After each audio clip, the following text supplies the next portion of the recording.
Hello friends, आप सभी का स्वागत है चैनल निधि सफारी पर। आज हम लोग पढ़ने जा रहे हैं पारिस्थितिकी। तो बिना देर करते हुए चलिए शुरू करते हैं। देखिए, यहाँ पे जो नोट्स आपको मैं दिखा रही हूँ, इसमें मैं मेन पॉइंट्स को डिस्कस कर रही हूँ, ठीक है।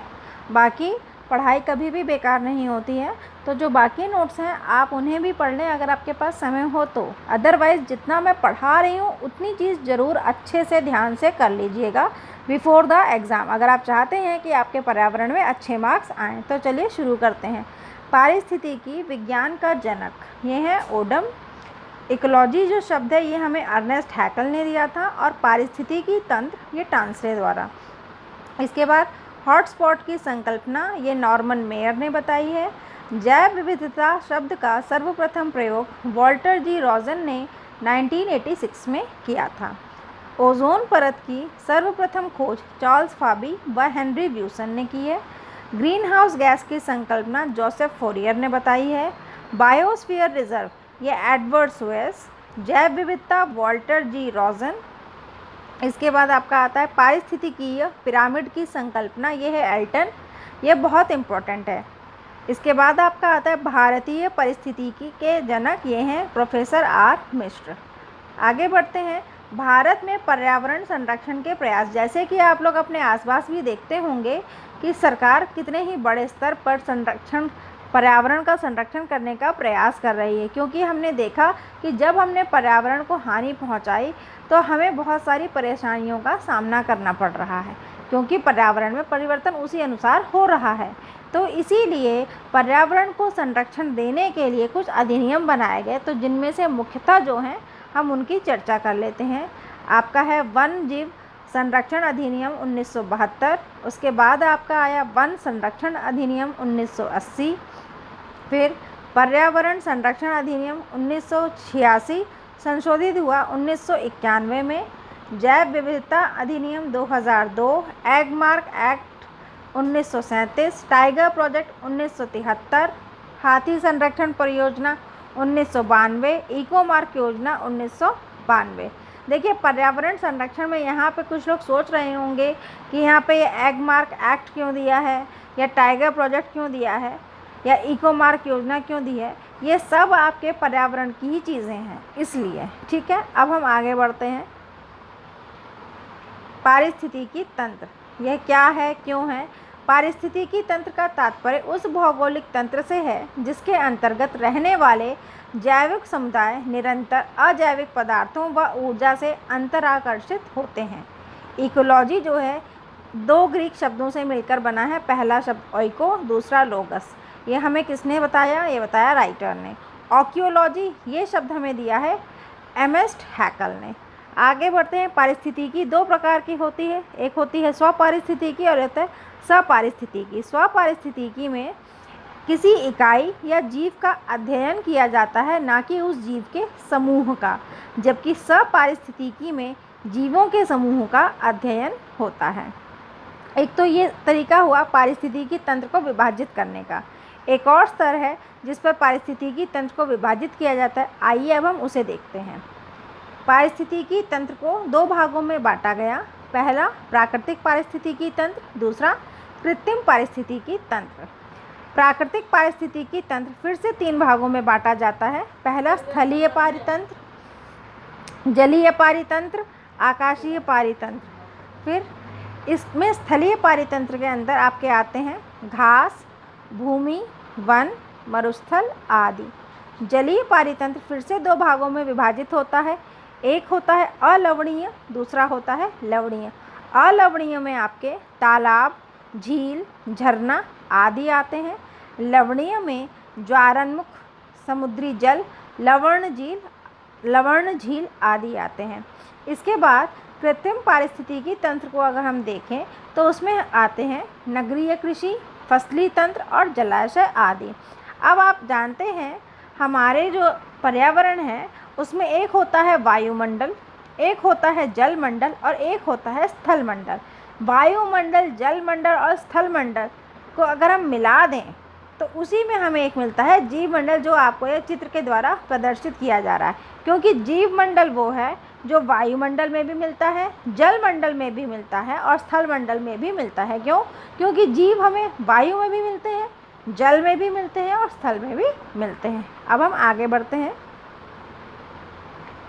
अब हम बात करते हैं परितंत्र के घटक। परितंत्र के घटक दो तरीके के होते हैं, पहला जैविक, दूसरा अजैविक। जैविक फिर 3 भागों में विभक्त हो जाता है, उत्पादक, उपभोक्ता, अपघटक। अजैविक की बात करें तो यह 3 भागों में विभक्त होता है, पहला कार्बनिक, दूसरा अकार्बनिक, तीसरा भौतिक। कार्बनिक में आपके प्रोटीन, वसा, कार्बोहाइड्रेट, ह्यूमस, यूरिया आदि आते हैं। अकार्बनिक में मिट्टी, चट्टान, खनिज, वायुमंडलीय गैस आदि। फिर है आपका भौतिक। भौतिक में आपके वायु, आर्द्रता, तापमान, प्रकाश, वायुमंडलीय दाब आदि आते हैं। आगे बढ़ते हैं। उद्भवित गुण, इमर्जेंट प्रॉपर्टी क्या है? देखिए, ये 3 भागों में बट रही है। पहला है लाइकेन। लाइकेन कवक और शैवाल दोनों से मिलकर बनता है। प्रयाल, यह आपका शैवाल प्लस कोलेंट्रा से मिलकर बनता है। और माइकोराइजा, ये आपका जड़ प्लस कवक मिलकर बनता है। शुष्क स्थानों पर प्राप्त चट्टानों पर वायु प्रदूषण के सूचक लिटमस पेपर रोसेला नामक लाइकेन से बनता है। ठीक है, यहाँ पे क्या कहा जा रहा है कि जो शुष्क स्थानों पर प्राप्त चट्टानों पर वायु प्रदूषण के सूचक, जो वायु प्रदूषण के सूचक हैं, वो लिटमस पेपर रोसेला नामक लाइकेन से बनता है। जो लिटमस पेपर है वो किससे बनता है? रोसेला नामक लाइकेन से बनता है। ठीक है, इसके बाद आता है पर्यावास। यह वह भौतिक पर्यावरण है जिसमें कोई जीव निवास करता है। पर्यावास उन विभिन्न प्रजातियों को सहारा प्रदान करता है जिनकी आवश्यकताएं एक जैसी हों। उदाहरण के लिए वेल, दरियाई घोड़ा, पादप, पलवक इत्यादि। पर्यावास के प्रकार, एक होता है स्थलीय, दूसरा है अलवणीय जल, तीसरा ज्वारनदमुख और चौथा समुद्र। आगे बढ़ते हैं। अब हम पढ़ते हैं प्रकाश संश्लेषण। हरे स्वपोषी पादप प्रकाश संश्लेषण द्वारा खाद्य संश्लेषण करते हैं। इस प्रक्रिया में पौधे CO2 का ग्रहण व O2 का उत्सर्जन करते हैं, ये हम सभी जानते हैं। परिणाम स्वरूप वायुमंडल में O2 की पूर्ति होती रहती है और CO2 ग्रहण होने से वायुमंडलीय संतुलन बना रहता है। अब क्या हुआ? वनों की अंधाधुंध कटाई के चलते यह संतुलन बिगड़ा है, जिसकी परिणति वैश्विक तापन और जलवायु परिवर्तन के रूप में देखने को मिल रही है। तो कुल मिलाकर यहाँ पर यह बताया गया कि पहले क्या होता था, जो पौधे होते हैं जब वह प्रकाश संश्लेषण करते हैं, हम मनुष्य या जो जानवर होते हैं क्या करते हैं, ऑक्सीजन को अंदर लेते हैं और कार्बन डाइऑक्साइड को बाहर छोड़ते हैं। और जो पेड़ पौधे हैं वो कार्बन डाइऑक्साइड को अपने अंदर लेते हैं खाना बनाने के लिए और भोजन बनाने के बाद ऑक्सीजन को रिलीज़ करते हैं। तो इस तरीके से बैलेंस बराबर बना रहता था। किंतु पेड़ों की अत्यधिक कटाई से क्या हुआ कि हम वातावरण से ऑक्सीजन तो ले रहे हैं और कार्बन डाइऑक्साइड छोड़ रहे हैं, लेकिन जितनी कार्बन डाइऑक्साइड हम रिलीज़ कर रहे हैं वातावरण में, उतनी कार्बन डाइऑक्साइड पेड़ों द्वारा ना ली जा पा रही, क्योंकि पेड़ काटे जा रहे हैं, जिससे कि संतुलन बिगड़ गया और हमारे सामने अनेक समस्याओं के रूप में हमें दिखने लगा। देखिए, ये आपका सूर्य है। सूर्य का प्रयोग कहाँ कहाँ होता है उसको देख लीजिए। पहला प्रयोग सूर्य का होता है प्रकाश के संश्लेषण में, दूसरा होता है मानव द्वारा प्रयोग होता है। दोनों ही मानव प्रयोग हैं, एक आपका सोलर इनटू थर्मल और एक आपका है फोटोवोल्टेइक। ये दोनों ही प्रयोग मानव द्वारा किए जाते हैं और प्रकाश संश्लेषण स्वतः प्रकृति में उपलब्ध है। अब कारक, ये कारक हमें किसने बताए हैं? ब्लैकमैन के अनुसार। कारक हैं आपके कार्बन डाइऑक्साइड, जल, सनलाइट, टेम्परेचर, क्लोरोफिल। यानी कि कार्बन डाइऑक्साइड, जल, सूर्य का प्रकाश, तापमान और पर्णहरित। यहाँ पे आप फॉर्मूला देख ही रहे हैं कि किस प्रकार कार्बन डाइऑक्साइड और पानी आपस में मिलके सूर्य का प्रकाश ग्लूकोज बनाता है और ऑक्सीजन को उचित मात्रा में रिलीज़ करता है। इन कारकों में कार्बन डाइऑक्साइड, पानी, सूर्य का प्रकाश, तापमान, पर्णहरित जो कहीं पर सर्वाधिक प्रभावी कारक हो जाता है, ट्रिगर कारक कहलाता है। जैसे राजस्थान में वर्षा। देखिए, यहाँ पे ये जितने भी कारक हैं, ठीक है, कि CO2, H2O, सूर्य का प्रकाश, तापमान, पर्णहरित, कहीं पर जो सर्वाधिक प्रभावी कारक हो जाता है उसी को ट्रिगर कारक कहते हैं। जैसे कि राजस्थान में वर्षा। ठीक है, अब हम आगे बढ़ते हैं। यह है आपका खाद्य स्तर। क्या होता है? यदि किसी पारिस्थितिकी तंत्र में ऊर्जा का स्तर होता है, ठीक है, यह किसी पारिस्थितिकी तंत्र में ऊर्जा का स्तर होता है। खाद्य स्तर का प्रारंभ सूर्य के प्रकाश की उपस्थिति में हरे पौधे की प्रकाश संश्लेषण प्रक्रिया के फलस्वरूप होता है, जो आगे अन्य स्तरों तक ऊर्जा का प्रवाह करता है। देखिए कैसे। यहाँ पे मिट्टी वियोजक है, उसके बाद सूर्य की रोशनी जो पड़ती है वह स्वपोषित पौधों पे, स्वपोषित पे पड़ती है, जैसे कि आपके पौधे। इसके बाद स्वपोषित के बाद आता है शाकाहारी, जैसे कि बकरी।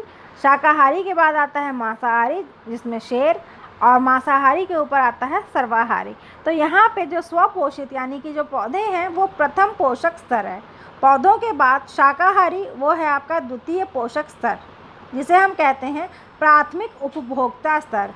फिर आपका मांसाहारी आता है, जिसे तृतीय पोषक स्तर या द्वितीय उपभोक्ता स्तर कहते हैं, और सर्वाहारी को चतुर्थ पोषक स्तर या तृतीय उपभोक्ता स्तर कहते हैं। क्यों कहते हैं? यहाँ पे प्राथमिक, द्वितीय और तृतीय उपभोक्ता स्तर क्यों आया? क्योंकि जो पौधे होते हैं वो स्वयं से खाना बनाते हैं, इसलिए वो स्वपोषित, वो उपभोक्ता नहीं है। लेकिन शाकाहारी, मांसाहारी, सर्वाहारी ये तीनों ही क्या है, किसी और पर निर्भर करते हैं, इसलिए इन्हें उपभोक्ता कहते हैं। ठीक है। प्रत्येक आहार स्थानांतरण में ऊर्जा का लगभग 80 से 90% क्षयित होता है, मतलब कि घट जाता है। प्रथम पोषक स्तर से द्वितीय पोषक स्तर, फिर तृतीय पोषक स्तर, फिर चतुर्थ पोषक स्तर में क्या होता है, धीरे धीरे ऊर्जा जो होती है वो घटती जाती है। अब हम पढ़ते हैं तालाब में भोजन श्रृंखला। पादप पलवक, उसके बाद प्राणी पलवक, फिर कीटाणुओं के लार्वा, फिर छोटी मछलियाँ, फिर बड़ी मछलियाँ। यहाँ पे आपको एक त्रिकोण दिख रहा है, जिस त्रिकोण में ऊपर का हिस्सा उपभोक्ता का है, नीचे का हिस्सा उत्पादक का है। अब यहाँ पे देखिए, हम क्योंकि तालाब की बात कर रहे हैं, तो तालाब में उत्पादक में हमें क्या क्या मिलेगा, जड़ें पानी के भीतर यानी कि कीचड़ में। ठीक है। और आपको मिलेंगे मैक्रोफाइट, जिसमें आपका टाइफा और एकोरस आते हैं, और फाइटोप्लैंक्टन, इसमें आपके शैवाल, जीवाणु, वॉलवॉक्स, डाइटम आदि आते हैं। अब आती है बात उपभोक्ता की। उपभोक्ता आपका पौधों पर निर्भर, इसमें और 3 चीज़ें आती हैं, प्राणी पलवक, तरणक और नितल जीवजात। प्राणी पलवक में आपके कोपेकॉर्ड व डाइनोफ्लैगेलेट आते हैं। तरणक स्वतंत्र होते हैं, जैसे कि मछली, और नितल जीवजात में आपके मॉलिक्यूल्स या एनिलिड्स आदि आते हैं। आगे बढ़ते हैं। खाद्य श्रृंखला। पारिस्थितिकी तंत्र में खाद्य श्रृंखला का मुख्य आधार खाद्य स्तर ही होता है। खाद्य श्रृंखला को हमने 2 भागों में बांटा। पहला चारण खाद्य श्रृंखला, दूसरा अपरद खाद्य श्रृंखला। चारण खाद्य श्रृंखला में उदाहरण के तौर पे हमने लिखा है घास के बाद कीड़ा, कीड़े के बाद मेंढक, मेंढक के बाद सर्प, सर्प के बाद मोर, मोर के बाद लोमड़ी, लोमड़ी के बाद शेर। जैसा कि हमें पता है 10% ऊर्जा का नियम, जो कि हमें लिंडनमैन के अनुसार बताया गया है, इसमें एरो लाया गया है। उसके बाद देखिए घास, फिर कीड़ा, फिर मेंढक, फिर सर्प, फिर मोर। कोई खाद्य श्रृंखला अधिकतम 5 स्तर तक हो सकती है। कोई भी जो खाद्य श्रृंखला है वो अधिकतम 5 स्तर तक ही हो सकती है। ठीक है। अब अपरद खाद्य श्रृंखला, जिसे मृतोपजीवी भी कहते हैं, इसमें क्या है, मृत जीव, एरो लगा के सूक्ष्म कीटाणु जिन्हें हम वियोजक कहते हैं, उसके बाद मृतोपजीवी, फिर मृतोपजीवी का भक्षण करने वाला। नेक्स्ट पढ़ते हैं पारिस्थितिकी पिरामिड। पारिस्थितिकी पिरामिड 3 भागों में विभक्त होता है। पहला आपका होता है संख्या का पिरामिड, जो कि फिर से 3 भागों में विभक्त होता है। पहला सीधा, दूसरा उल्टा या परजीवी, तीसरा रैहम्बॉइडल। तो देखिए जो सीधा है उसमें क्या है, त्रिकोण बना है, जिसमें बिल्कुल नीचे घास, उसके ऊपर कीड़ा, उसके ऊपर मेंढक। फिर जो दूसरा आपका है वो आपका है उल्टा, या जिसे हम बोलते हैं परजीवी, जिसमें त्रिकोण उल्टा हो गया है और ऊपर के हिस्से में लिखा है जीवाणु, नीचे लिखा है झाड़ी। रैहम्बॉइडल में देखिए ऊपर है, ये एक पेड़ नुमा बना है, जिसमें ऊपर सर्प है और नीचे चिड़िया, और यह क्या है, एक अपवाद है। ठीक है। अब बात करते हैं पारिस्थितिकी पिरामिड के दूसरे भाग के बारे में, जो है जैव मार्ग का पिरामिड। जैव मार्ग का पिरामिड दो प्रकार का होता है, एक होता है सीधा, एक होता है उल्टा। सीधे में देखिए सबसे नीचे घास, उसके ऊपर कीड़ा, उसके ऊपर मेंढक, और उल्टे में क्या है, पहले बड़ी मछली और फिर छोटी मछली। इसके बाद ऊर्जा का पिरामिड, यह बिल्कुल सीधा होता है। इसमें क्या, इसका एक ही प्रकार है जो है सीधा। कारण क्या है, ऊर्जा के ऊपर जाने पर उसका ह्रास। जब ऊर्जा ऊपर जाती है तो क्या होती, कम होती जाती है। तो यहाँ पे देखिए नीचे घास, ऊपर कीड़ा और उसके ऊपर मेंढक। आगे बढ़ते हैं। पारिस्थितिकी पिरामिड खाद्य स्तर को एक मॉडल के द्वारा समझाने की कोशिश है। किसी भी पिरामिड में कुल 4 या 5 स्तर होते हैं। तालाब का जैव मार्ग पिरामिड सदैव उल्टा बनता है, जो कि हमने यहाँ पे आपको चित्र में दिखाया है। ठीक है, आगे बढ़ते हैं। इकोटोन व कगार प्रभाव, दो भिन्न जीवों के मध्य संक्रमण क्षेत्र को इकोटोन कहा जाता है। किसी तनाव क्षेत्र की अनोखी विशेषता, जैसे पशुओं की जनसंख्या, पौधों की किस्में आदि कगार प्रभाव कही जाती हैं। यहाँ पे अब हम इकोगोन व कगार प्रभाव पढ़ते हैं, जिसके 4 भाग हैं। पहला है वन व घास के मैदान के मध्य, जैसे उल्लू। दूसरा सॉफ्ट बॉटम व हार्ड बॉटम के मध्य। तीसरा ज्वारनदमुख। चौथा आर्द्र भूमि। अब देखिए जीव उत्पत्ति क्रम क्या है। सबसे पहले मछली, फिर एम्फीबिया, फिर सरीसृप, फिर पक्षी, फिर स्तनधारी। अब यहाँ पे सहयोजिता में आपके आते हैं लता, अधिपादप और अधिजंतु। सहजीविता में आते हैं लाइकेन, माइकोराइजा, पशुरति व जंतु प्रकीर्ण। अब देखिए समुद्री वातावरण के मुख्य उत्पादक हैं पादप पलवक, जिसे फाइटोप्लैंक्टन भी कहते हैं। पारिस्थितिकी चक्र में तत्वों का चक्रण, यह जैव भूरसायन चक्र कहलाता है। आगे बढ़ते हैं। पर्यावरण, जीवों के चारों ओर से घेरने वाला या प्रभावित करने वाला जैविक या अजैविक कारक ही पर्यावरण कहलाता है।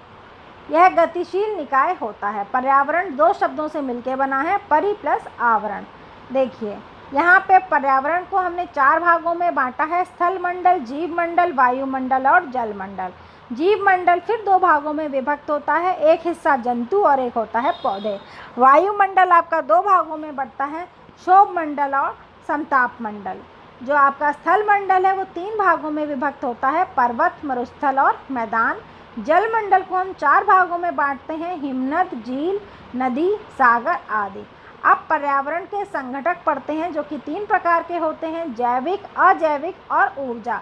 जैविक में आपके आते हैं 3 चीज़ें, सूक्ष्म जीव, पादप, मनुष्य, जंतु।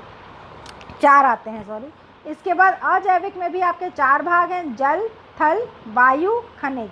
और ऊर्जा में आपके हैं सौर ऊर्जा एवं भूतापीय ऊर्जा। अब हम पढ़ते हैं वायुमंडल को। वायुमंडल में सर्वाधिक मात्रा में पाई जाने वाली गैस नाइट्रोजन है, जो कि 78.08% मिलती है।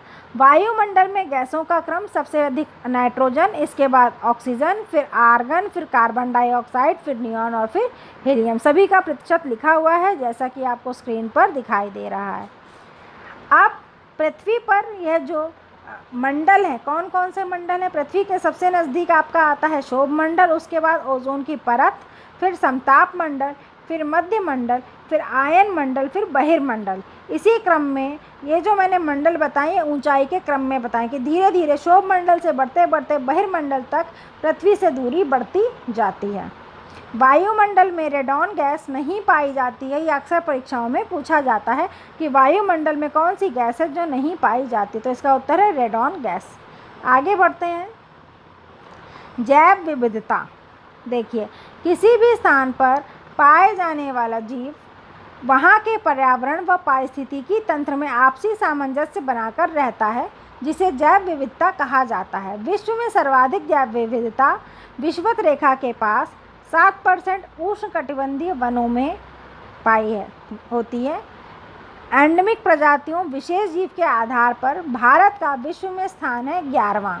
अब देखिए यहाँ पे 2 हमने अधिनियम दिखाए जा रहे हैं। पहला है जैव विविधता अधिनियम 2002 और दूसरा है राष्ट्रीय जैव विविधता प्राधिकरण 2003 चेन्नई।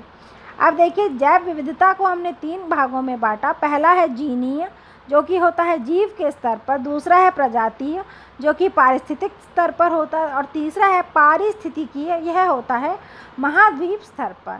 अब जीव का संरक्षण को 2 भाग में बांटें अगर, तो पहला है स्वस्थाने और दूसरा है परस्थाने। जीवों को अपने ही आवास पर सुरक्षित रखना स्वस्थाने कहलाता है और कृत्रिम तरीके से बचाने की कोशिश परस्थाने आता है।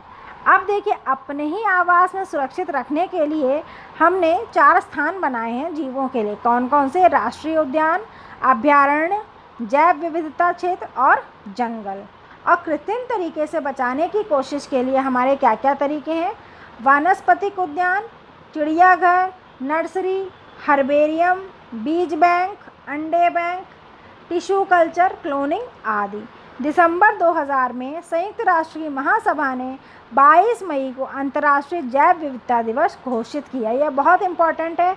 इन्वायरमेंट की अगर आप कहीं परीक्षा देने जा रहे हैं जहाँ पे इन्वायरमेंट आपके सिलेबस का हिस्सा है, तो वहाँ पे ज़रूर आपसे पूछा जा सकता है कि अंतर्राष्ट्रीय जैव विविधता दिवस कब मनाया जाता है और कब इसकी घोषणा की गई। आगे बढ़ते हैं। यह आपका है जैव विविधता मापन। यहाँ पे अल्फ़ा है जैव विविधता क्षेत्र, जहाँ पे जीवों की संख्या का मापन किस आधार पे किया जाता है? आवास के आधार पे। बीटा है जैव विविधता क्षेत्र, यहाँ पे कारकों या स्रोतों के आधार पर होने वाला परिवर्तन, इसे आवास परिवर्तन भी कहते हैं। और गामा जैव विविधता क्षेत्र, यहाँ पर जीवों का एक भौगोलिक क्षेत्र से दूसरे में गमन, जिसे प्रादेशिक कहते हैं। अब देखिए, जैव विविधता ह्रास के कारण 2 हैं, 2 भागों में विभक्त है। पहला है मानव जनित, दूसरा है प्राकृतिक। मानव जनित में आपका आता है आर्थिक दोहन, शिकार व तस्करी, आवासीय विकास, तटीय क्षेत्र का विकास। प्राकृतिक में आपका आता है भूकंप, हिमस्खलन, बाढ़, जलवायु परिवर्तन आदि। इसके बाद देखिए, यहाँ पे प्रमुख जैव विविधता सम्मेलन आपके सामने लिखे हुए हैं। पृथ्वी सम्मेलन 1992 में, बहमास सम्मेलन 1994 में, कार्टिजोना प्रोटोकॉल 1999 में, नागोया प्रोटोकॉल जिसे आईची लक्ष्य, यह है 2010 में, और हैदराबाद जैव विविधता सम्मेलन, यह है 2012 में। अब वन्य जीव संरक्षण के लिए क्या क्या किया गया? 3 भाग यहाँ पे दिखाए जा रहे हैं। पहला है राष्ट्रीय पार्क, जो कि मानवीय गतिविधियों से मुक्त होता है। दूसरा है वन्य जीव अभयारण्य, जिसमें सीमित मानवीय गतिविधियाँ होती हैं। और तीसरा है जैव मंडलागार, जहाँ पे सरकारी नियंत्रण है परंतु बाह्य क्षेत्र में निजी कार्य संभव है। अब इसके बाद आप देखिए, यहाँ पे आपको एक डायग्राम दिख रहा है, जैसे कि आप देख पा रहे हैं चित्र में कि ये गोले गोले से बने हैं एक दूसरे के अंदर। तो जो सबसे छोटा गोला है, जिसे क्रोड नाम से लिखा हुआ है, यह क्या है? यहाँ पे मानवीय हस्तक्षेप नहीं होता। क्रोड के बाहर जो दूसरा गोला है, जिसे बोलते हैं बफर क्षेत्र, जहाँ पर सीमित मानवीय गतिविधियाँ होती हैं। और जो तीसरा सबसे बड़ा क्षेत्र है, वह है संक्रमणीय क्षेत्र। यहाँ पे प्रशासन के साथ मानवीय गतिविधि होती है। आगे बढ़ते हैं। यहाँ पे देखिए, जैव मंडल आरक्षित क्षेत्र, ये कुछ हम लोग लिखे हुए हैं। हम इम्पोर्टेंट वाले की सब बात कर लेते हैं। सबसे पहला आपका है नीलगिरी, जो कि राज्य तमिलनाडु, केरल व कर्नाटक, यह 1986 में बनाया गया। ठीक है, आगे बढ़ते हैं। ये बहुत सारे लिखे हैं, आप इन्हें पढ़ लीजिएगा। विश्व धरोहर अभी समय में शामिल भारत के जैव विविधता संबंधी स्थल है। पहला है आपका काजीरंगा राष्ट्रीय उद्यान, जो कि है असम में। मानस वन्यजीव अभयारण्य, यह भी असम में। सुंदरवन पश्चिम बंगाल में। नंदा देवी उत्तराखंड में। केवला देव राष्ट्रीय उद्यान राजस्थान में। और पश्चिमी घाट में आपका सह्याद्री पर्वत। नीलगिरी, नोकरेक, नंदा देवी, ग्रेट निकोबार, मन्नार की खाड़ी, सुंदरबन, सिमलीपाल, पंचमढ़ी, अगस्तमलाई, अचनाकमार, अमरकंटक, कंचनजंगा आदि, ये सब बीएसआर यूनेस्को के एमएबी कार्यक्रम के अंतर्गत शामिल हैं। भारत में जैव आरक्षित क्षेत्र हैं ये। अब भारत में एलिफेंट रिजर्व कहाँ कहाँ है? एक तो केरल में है, जो केरल में मेन फेमस है वो है परियार। अदरवाइज वायनाड, नीलाम्बुर, अन्नामुडी भी हैं। तमिलनाडु में जो मुख्य है वो है अन्नामलाई। असम में आपका मुख्य है काजीरंगा। उत्तराखंड में शिवालिक। अब बात करते हैं आर्द्र भूमियाँ क्या होती हैं। पृथ्वी का ऐसा क्षेत्र जो स्थायी रूप से या वर्ष के कुछ महीनों तक जलमग्न रहता है आर्द्र भूमियाँ कहलाता है। ठीक है। और आर्द्र भूमियाँ 15 राज्यों में 26, जो हमारे 15 राज्यों में कितनी कुल आर्द्र भूमियाँ हैं? 26 हैं। इसमें आपकी दलदली और पीठ भूमि आदि आती हैं। भारत की सबसे छोटी आर्द्र भूमि है रेणुका आर्द्र भूमि, जो कि हिमाचल प्रदेश में है। और सबसे बड़ी आर्द्र भूमि बम्बनाद आर्द्र भूमि है, जो कि केरल में है। मॉन्ट्रेक्स रिकॉर्ड में शामिल आर्द्र भूमियों में आपके केवलादेव, जो कि राजस्थान में, और लोकटक, जो कि मणिपुर में। देश में आर्द्र भूमियों का सर्वाधिक क्षेत्रफल वाला राज्य आपका गुजरात है। ये भारत में एलिफेंट रिजर्व तो अभी हम लोगों ने देखे ही हैं। ये हम लोगों ने आर्द्र भूमियाँ कर लिया। अब देखिए रामसर, ये यहाँ पे रामसर सम्मेलन और रामसर साइट से 26 और रामसर सम्मेलन हुआ था 1971 में ईरान में। ये दोनों ही बातें आर्द्र भूमि से संबंधित है। अंतःस्थलीय आर्द्र भूमियों का क्षेत्रफल तटित आर्द्र भूमियों से अधिक है। देखिए आर्द्र भूमियाँ दो प्रकार की, एक है अंतःस्थलीय और एक है तटीय। अंतःस्थलीय फिर दो भाग में, पहला भाग में झील, तालाब, गोखुर, झील, दलदली, कीचड़ युक्त और जलाशय आते हैं, जबकि तटीय में मैंग्रोव, एस्चुरी, प्रवाल भित्ति, क्रीक, लेगून, खाड़ी और दूसरे भाग में जलीय कृषि। अब देखिए राज्य हैं और उनसे संबंधित आर्द्र भूमि, जैसे जम्मू एवं कश्मीर में जो आर्द्र भूमि है कौन कौन सी हैं? बूलर झील, तसो मोरीरी झील, होकेरसर आर्द्र भूमि, सुरिनसर, मानेसर झील। इसके बाद हिमाचल प्रदेश में जो रेणुका है वह सबसे छोटी आर्द्र भूमि है। इसके बाद आपका राजस्थान में सामर झील और केवलादेव राष्ट्रीय उद्यान है। ओडिशा में चिल्का झील। इसके बाद आपका मणिपुर में लोकटक झील और मध्य प्रदेश में भोज आर्द्र भूमि और केरल में आपका वेम्बनाड, जो कि सबसे बड़ी आर्द्र भूमि है। आगे बढ़ते हैं, ये रिपीट हो रहा है। इसके बाद आपका आता है हॉटस्पॉट। हॉटस्पॉट में क्या है? जहां पौधों, जंतुओं व सूक्ष्म जीवों की स्थानीय प्रजाति उपलब्ध हो। जैव विविधता हॉटस्पॉट को मेगा डाइवर्सिटी प्रदेश या मेगा डाइवर्सिटी स्थान भी कहते हैं। हॉटस्पॉट का निर्धारण व आधार क्या है? पहला आधार है जीवों की कुल संख्या पर, दूसरा है विशिष्ट प्रकार की प्रजाति पर, तीसरा है प्रजातियों की संख्या जो खतरे में है। और हॉटस्पॉट देखिए हमने दो भागों में बांटे हैं। पहला है भारत के प्रमुख हॉटस्पॉट और दूसरा है विश्व के प्रमुख हॉटस्पॉट। भारत में आपके दो प्रमुख हैं, एक है पश्चिमी घाट, एक है पूर्वी हिमालय।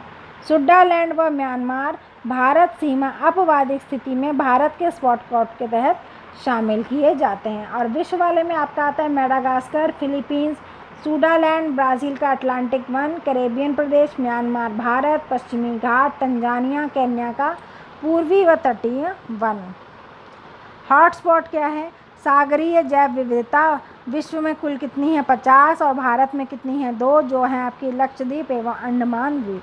भारत का पहला राष्ट्रीय पार्क है जिम कॉर्बेट राष्ट्रीय पार्क, जो कि 1936 में बना है। यह बहुत इम्पॉर्टेंट है, इसे पहले हेली नेशनल पार्क के रूप में जाना जाता था। इसके बाद आपका सबसे बड़ा बाघ अभ्यारण्य श्रीशैलम है, जो कि आंध्र प्रदेश में है। सबसे बड़ा राष्ट्रीय उद्यान हेमिस है, जो जम्मू कश्मीर में है। सबसे छोटा राष्ट्रीय उद्यान साउथ बंटन, जो कि अंडमान और निकोबार में। भारत का समुद्री राष्ट्रीय पार्क यह है कच्छ की खाड़ी, गुजरात में। अब जैव विविधता ह्रास के प्रभाव, क्या क्या प्रभाव हैं वो देखिए। ग्लोबल वार्मिंग, वैश्विक तापन, ओजोन परत में छिद्र, जलवायु में परिवर्तन, अम्लीय वर्षा।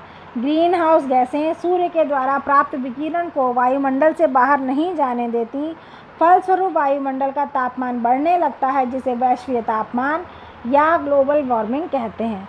यहाँ पे आपको चित्र के माध्यम से दिख रहा है कि ग्रीन हाउस गैसेस, हरित गैसें क्या क्या करती हैं और उनमें कौन कौन सी गैसेस हैं।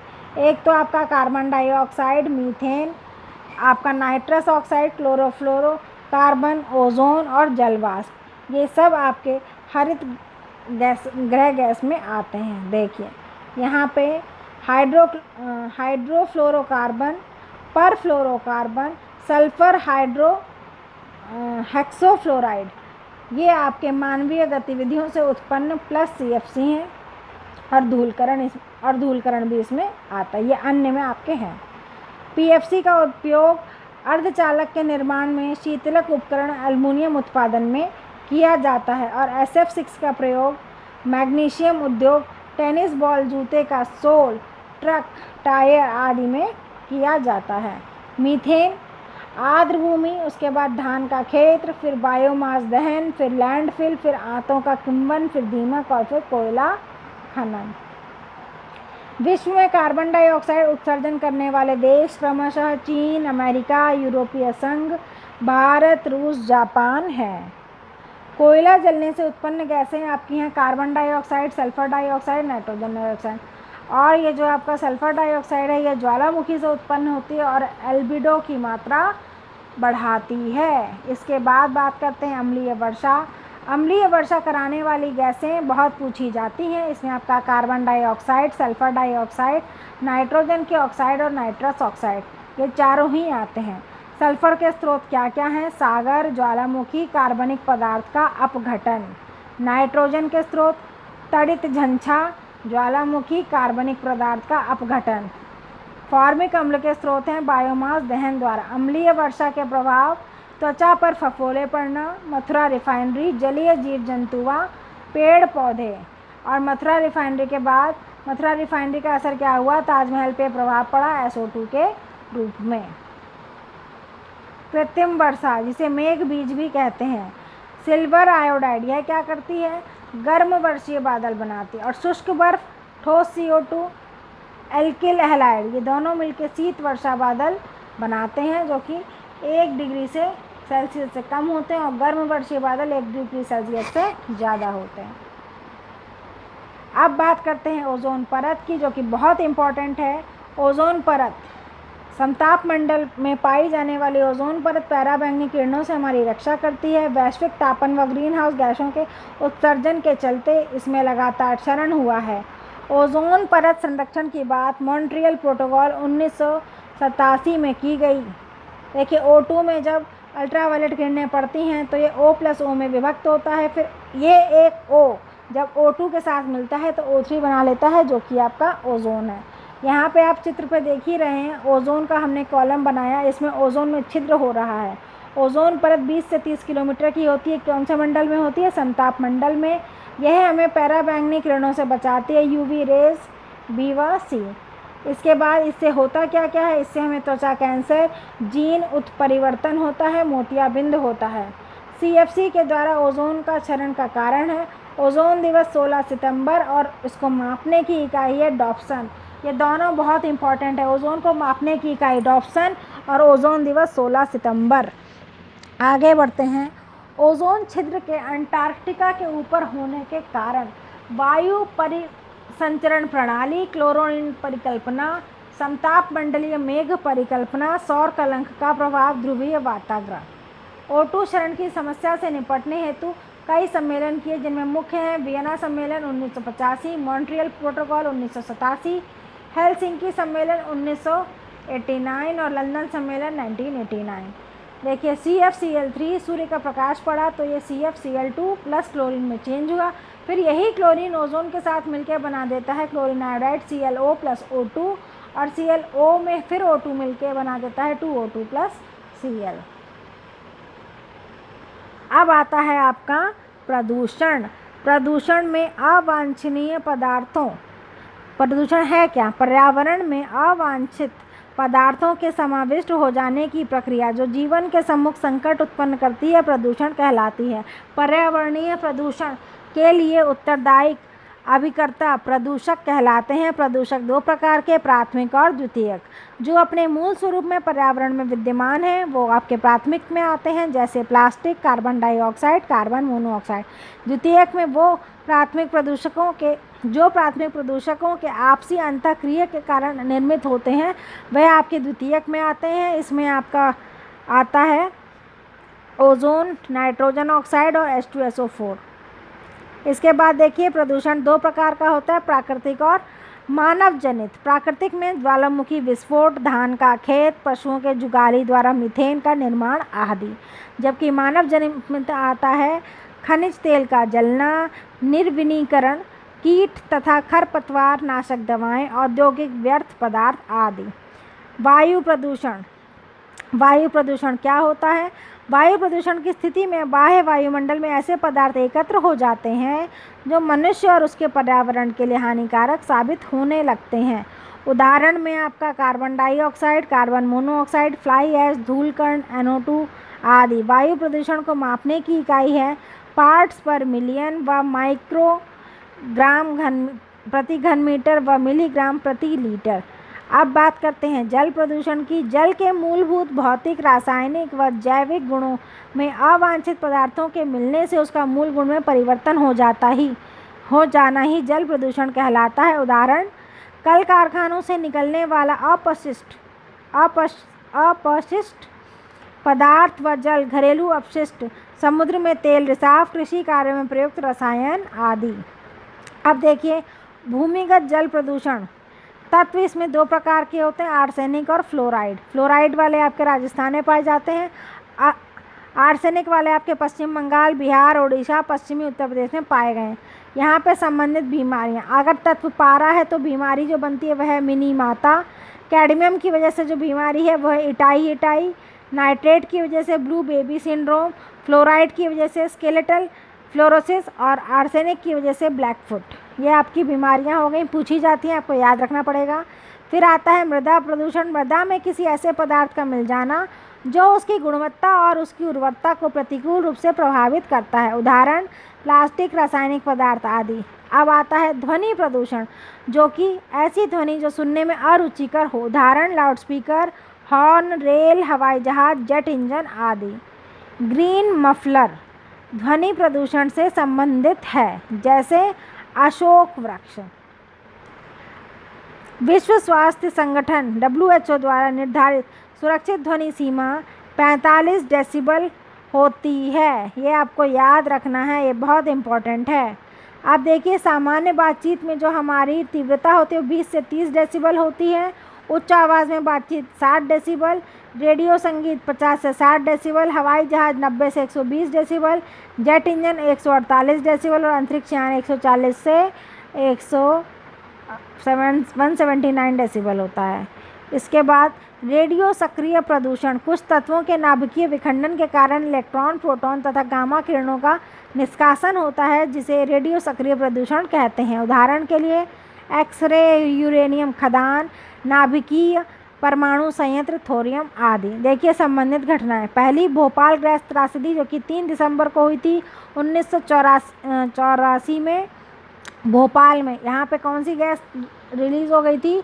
Methyl isocyanide. फिर चेरनोबिल परमाणु आपदा, यह आपकी 1986 में आई, यह यूक्रेन में हुई, यूरेनियम का रिसाव हो गया। अब वायु प्रदूषक, उनके स्रोत व प्रभाव देखते हैं एक एक करके। प्रदूषक, स्रोत और प्रभाव, इनके कॉलम बने। पहला है कार्बन यौगिक, इसमें आपके CO और CO2, यह इसका स्रोत होता है जीवाश्म ईंधन का दहन, मोटर गाड़ी। और प्रभाव क्या पड़ा? हरित गृह प्रभाव, श्वसन संबंधी समस्याएं। फिर दूसरा प्रदूषक है सल्फर के यौगिक, ये आपको कहाँ से मिलते हैं? ताप संयंत्र, रिफाइनरी, ज्वालामुखी विस्फोट आदि। इनका प्रभाव क्या है? अम्ल वर्षा, श्वसन संबंधी समस्या, पौधों में क्लोरोसिस।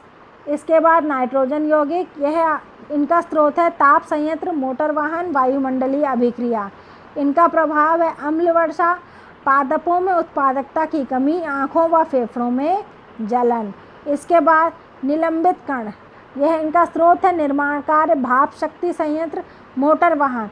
और इनका प्रभाव है दृश्यता में कमी, लाल रक्त कण के निर्माण में बाधा, कैंसर। इसके बाद आपका है हाइड्रोकार्बन, इनका स्रोत है मोटर वाहन, पेट्रोलियम उद्योग। और इनका प्रभाव है कैंसर का कारण, श्वसन संबंधी समस्या, समय पूर्व पत्तियों व फलों का गिर जाना। यह हाइड्रोकार्बन में आपके बेंजीन और इथाइलीन है। इसके बाद क्लोरोफ्लोरोकार्बन, इनके स्रोत हैं रेफ्रिजरेटर और स्प्रे।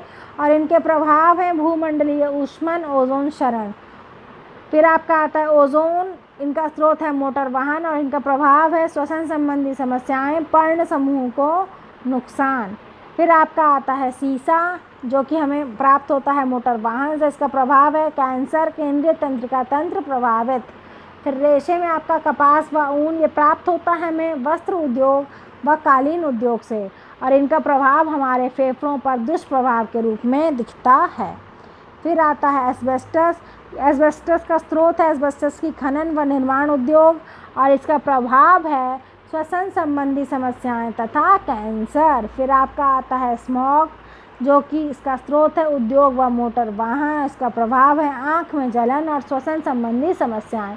तो यहाँ पे आपने एक चीज़ देखा है कि श्वसन संबंधी समस्याएं ज़्यादातर हमें वायु प्रदूषण के कारण ही देखने को मिल रही हैं। आगे बढ़ते हैं। यहाँ पे कुछ पर्यावरण संस्थान के नाम लिखे हैं। देखिए, भारतीय वानस्पतिक सर्वेक्षण, यह है कोलकाता में। इसके बाद भारतीय प्राणी विज्ञान सर्वेक्षण, यह भी कोलकाता में। भारतीय वन सर्वेक्षण, यह देहरादून में। पारिस्थितिकी विज्ञान केंद्र, यह बेंगलुरु में। इसके बाद केंद्रीय प्रदूषण नियंत्रण बोर्ड, यह नई दिल्ली में। केंद्रीय मृदा संरक्षण संस्थान, यह नई दिल्ली में। हिमालय वन अनुसंधान संस्थान, यह शिमला में। राष्ट्रपति वनस्पति विज्ञान संस्थान, यह लखनऊ में। केंद्रीय पक्षी शोध संस्थान, यह इज्जतनगर बरेली में। वानिकी अनुसंधान तथा मानव संसाधन विकास संस्थान, यह छिंदवाड़ा में। सलीम अली पक्षी विज्ञान एवं प्राकृतिक इतिहास केंद्र, कोयम्बटूर में। राष्ट्रीय पर्यावरण अभियांत्रिकी शोध संस्थान नीरी, ये नागपुर में। इसके बाद अन्य संस्थान जो इम्पोर्टेंट है वो आपके हैं राष्ट्रीय समुद्र प्रौद्योगिकी संस्थान चेन्नई में, और केंद्रीय खाद्य प्रौद्योगिकी संस्थान जो कि central food technological research institute के नाम से जाना जाता है, यह कर्नाटक में मैसूर में है। भारतीय चावल शोध संस्थान कटक उड़ीसा में। भारतीय राष्ट्रीय डेयरी अनुसंधान संस्थान करनाल हरियाणा में। भारतीय दलहन अनुसंधान संस्थान कानपुर में। राष्ट्रीय सकरा संस्थान कानपुर में। भारतीय मौसम विज्ञान विभाग नई दिल्ली में। केंद्रीय शुष्क क्षेत्र अनुसंधान संस्थान काजरी, जोधपुर राजस्थान में। अब बात करते हैं अंटार्कटिका में स्थापित शोध स्थल। इसमें पहला आपका आता है दक्षिण गंगोत्री, जो कि 1983 में स्थापित किया गया। मैत्री, जो कि 1989 में। भारती 2012 में। ग्रीन इंडेक्स जारी किया जाता है वर्ल्ड बैंक द्वारा, यह पूछा जा सकता है। यूनेस्को की विश्व धरोहर सूची में शामिल भारत के स्थलों की संख्या कितनी है? 37 है, और 37वां क्या है आपका? विक्टोरियन गोथिक व आर्ट डेको, ये आपका 2018 में शामिल। तो बस इस वीडियो में इतना ही। अगर आपको यह वीडियो पसंद आया हो तो चैनल निधि सफारी को लाइक शेयर सब्सक्राइब ज़रूर करें। मिलते हैं अगले वीडियो में नेक्स्ट टॉपिक के साथ। तब तक आप लोग अपने घरों पर तैयारी करते रहें। नमस्कार।